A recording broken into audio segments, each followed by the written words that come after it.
حد تک سید جو ہے مجدد الافسانی فرماتے ہیں کہ یہ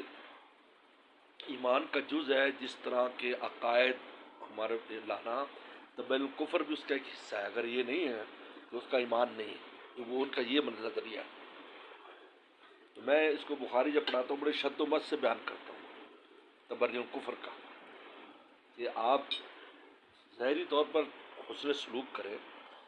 آپ کے ساتھ کام کرنے والا غیر مسلم ہے اس سے حسن سلوک کریں، محبت سے ملیں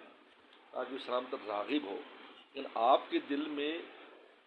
اس کے کفر کے بارے میں کوئی نرمی نہیں ہونی چاہیے۔ آج یہی چیز فساد بن رہی ہے، ہمارے اندر گھس رہے ہیں،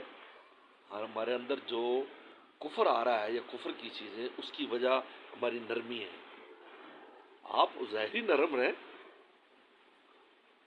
کہ واتقوا منهم تقا، بچنے کے لیے آپ محبت سے کام لیں، سب کچھ کریں، لیکن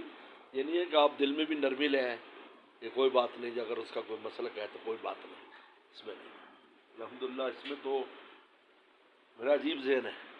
پہلے میں کبھی بیان نہیں کرتا اس پر، میرا ذہن عجیب ہے، میں کبھی بھی کسی کو بالکل کسی کو تسلیم نہیں کرتا، اگر کوئی بھی ہو یا وہ جتنا اچھا کام کر رہا ہے لوگ اس کی تعریفیں کر رہے ہیں۔ عقائد کے مسئلے میں جو مسئلہ ہے اس کو سامنے رکھو، تو عقائد کا اختلاف ہے، ہم فروعات تو بعد میں